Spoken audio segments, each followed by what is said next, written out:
This week on his blog called Possibility Conspiracy, the Reverend Aaron White published a piece called Ash, Bone, and Temporary. Ash, Bone, and Temporary. In the piece, he describes something that I don't remember anyone ever mentioning when Aaron and I were in divinity school together, the scattering of a person's ashes. We didn't learn anything in particular about doing that in school, but it's part of ministry, and it's certainly a deeply spiritual thing to do. When ministers help scatter ashes, we're usually with the family or the friends of the person who has died. But in the case Aaron describes in this blog post, the loved ones did not wish to take part. It was just Aaron and a minister who works with him. And they had the ashes not just of one person that day, actually, but of three. One of the deceased Aaron had never met, had no idea that Aaron would someday do such an intimate thing for him. So the ministers found themselves standing in their church's memorial garden, in dress clothes, on a hot Texas afternoon, gathering up handfuls of ash and praying as they scattered it. Because it was a hot day and they were sweating, some of the ash stuck to their hands. Some got under their fingernails. That kind of ash isn't light and fluffy like what you see wisping up from a fall campfire. The ash of a person is heavy, it's gritty. It has bone in it. You can tell what it is. Aaron wondered what a passerby would think. He writes, "But I have to tell you, it was good medicine for me. I was feeling pretty low today, about myself and the world. It was a day where everything had seemingly gone wrong already, and the day wasn't half over.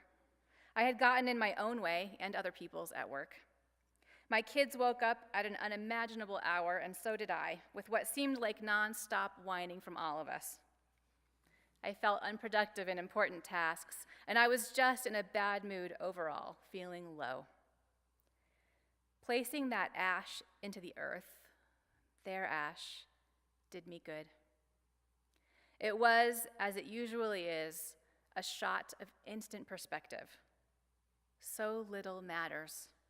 What does matter matters so much. You and I are temporary," he writes, "like everybody you've ever met and loved. The perspective gained from holding human ash in your hands is hard to replicate.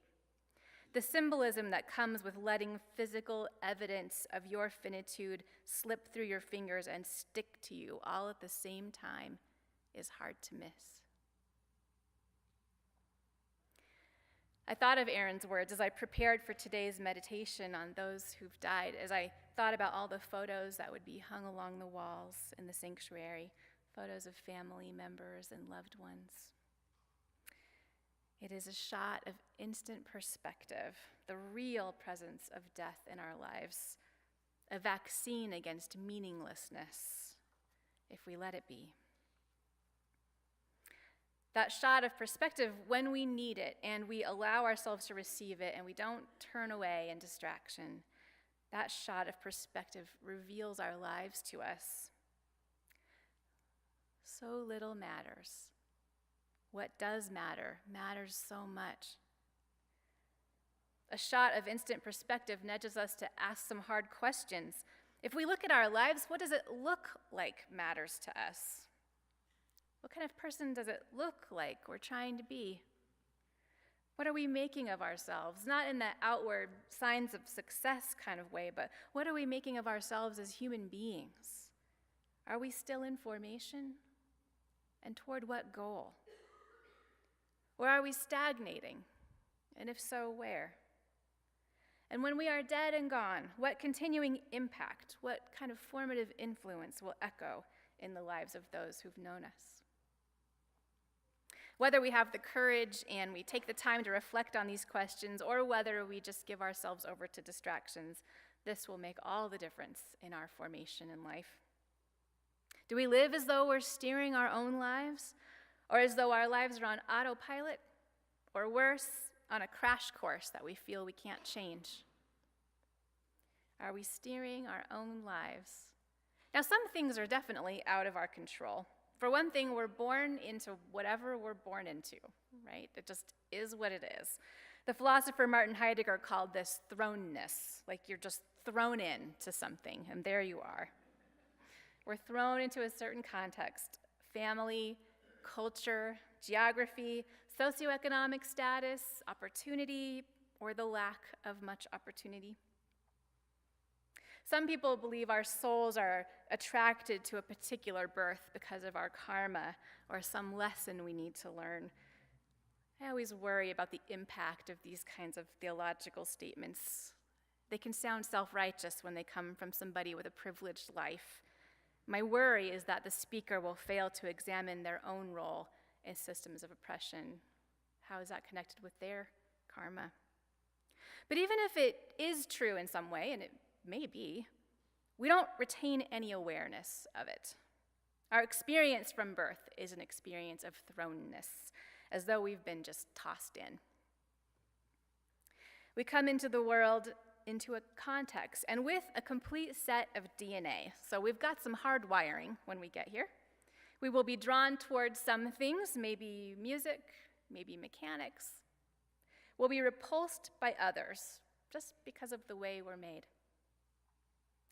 But our consciousness is undeveloped when we arrive, and wrapped in a little blanket on the day we get here, we are only about the size and shape of a big burrito.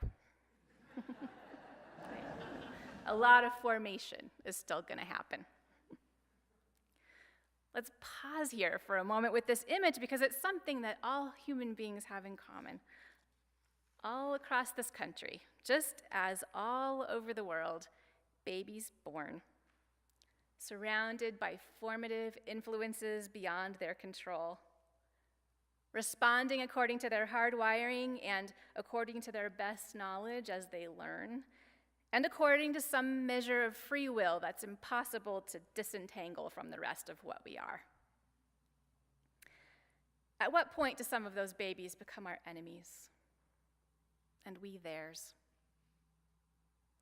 We start out so similar in that way, but we end up in wildly different places in terms of how we view the world and one another. If we'd been born with the same hard wiring and the same set of formative influences as someone who holds very different political opinions than ours, for example, maybe we would have come out closer to where they are. Along the way in our lives, small decisions also add up to lead to vastly different outcomes. The decision to make friends with this person instead of that one, or to read this book instead of that one, or take this class or job instead of that one. A while back, I read a story about a search and rescue team trying to find a missing man at Joshua Tree National Park. The team found his car in a parking lot in the park, and then they set out on the trail that they thought he must have followed. But as they went along, they discovered all of the cascading decision points that confront a hiker. The trail crossed other trails, and it crossed dry stream beds or washes where the man might have taken a turn. As they compound over time, the author wrote, these minor decisions give rise to radically different situations: an exposed cliff instead of a secluded valley, say, or a rattlesnake-filled canyon instead of a quiet plain. One of the great questions of our time is, how do we find each other again in this social landscape? All of life is like that, decisions-wise, decisions compounding to lead us toward vastly different outcomes. Not only that, even where we seem to be walking in a straight line, even the slightest change over many miles will lead to a really different place. Now, all this branching of ourselves and our opportunities is opportunity, all this branching of ourselves and our paths, but it also can cause us some real angst. As I moved through my late 30s, I remember becoming acutely aware of all the paths not taken, right? When we're very young, the possibilities are just laid out in front of us. And even though our particular life or context will set some limits, The array of things we could do or learn or become seem innumerable, like there's just too many to even count. As time passes and our formation takes place, we leave many paths behind, roads not taken. It is too late now for me to become a gymnast, right? I've chosen the path of religious study and enchiladas. I have been trying to eat healthier lately, you guys, and every metaphor has cheese on it this week. It is too late for me to become a gymnast. I'll never do a backflip on purpose. One time I did a front flip while I was trying to learn to ski. I'll never be a ski instructor, right? And the older we get, the further down our paths we go, the more past options fall away behind us, becoming, if not impossible, at least exceedingly more difficult to attain. I think that's at the heart of what we call a midlife crisis, right? The dawning realization of how many paths lie untaken too far in the distance for us to reconsider, and a reckoning with where we find ourselves, a reckoning with whether it's been a conscious or largely unconscious journey. And with all of these comes the mortal angst of FOMO, fear of missing out, right? Anybody suffer from FOMO around here? Yeah. It's not just later in life either. I've certainly seen young adults agonize over college majors with that same sense of no return. But even though we leave old junctions behind, and even though our decisions lead us down particular paths, and even though we might experience legitimate grief over something left behind in the past, if we look to the future of our formation with a sense of scarcity, it's only because we have not yet understood life properly. At every age, every day, there are new possibilities before us, especially always the possibility of becoming larger spiritually than we were. That's how Alice Walker puts it, becoming larger spiritually. Maybe you've known somebody with a large spiritual presence. I don't mean that in the sense of being flashy and woo-woo or possessing a ton of knowledge about religious issues. Those qualities might cause somebody to take up a lot of space in a room, but spiritual largeness they do not create, right? Not the way I think Alice Walker means it. A person with a large spiritual presence, the kind that emanates from deep within, that's a person who knows peace inside themselves, peace with their self. And that person is therefore truly present with others. They experience the same feelings as everybody else. They might have a quiet or a feisty personality. They might speak and smile quietly, or they might talk in animated tones with a belly laugh. However they are certainly not perfect. But what they consistently return to and radiate is love and that deep well of peace that they have found. Love born from a sincere engagement with life. They've asked the hard questions. They have sat with their uncertainty, so uncomfortable to do. They have let go of what is already gone. Hard work. They've turned from resentment to gratitude. We're going to delve into gratitude starting next Sunday.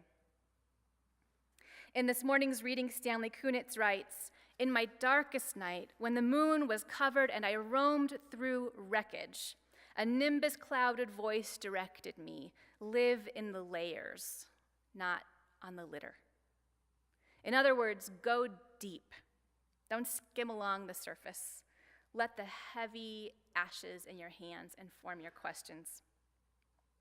I am not done with my changes, Kunitz writes. He wrote this when he was in his 70s, and he lived another 3 decades after that. Think of it. You're not done yet, right? Did you mess up? Today is a new day. Got goals? Keep unfolding toward them in yourself. Are you happy? How will your joy enlarge your soul? The Reverend Dr. Howard Thurman said, "Look well to the growing edge. All around us, worlds are dying and new worlds are being born. All around us, life is dying and life is being born." He said, "The fruit ripens on the tree. The roots are silently at work in the darkness of the earth against a time when there shall be new leaves, fresh blossoms, green fruit. Look well to the growing edge." Life's not a spot we stand on, but a path we walk. And you've got a spiritual compass within you. You can use it to set your course. I mentioned earlier that last week we lost Ike Payne. He died all of a sudden while recuperating from heart surgery. Ike was a long time member of this congregation, a military man. He was one of only 3 Black Americans to integrate the U.S. Air Force Academy in 1959. He flew B-52s. Ike was a lifelong learner, always in formation, learning, traveling, setting goals. And as he aged, he began setting not just learning or travel goals, but character goals: empathy, compassion, gratitude, humility. Isn't that beautiful? In his last weeks, those who met him commented on his kindness, on his presence. It looks to me as though in his continuous formation, he did become spiritually large. "When you write my eulogy, don't put in a bunch of fluff," he said. He had that humility. He didn't say anything about a sermon.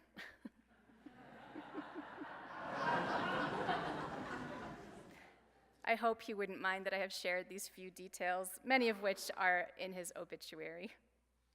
I was just touched by his pursuit of his own formation, our fellow UU. May his passing be in peace. So little matters. What does matter matters so much. Will you join me in a closing prayer?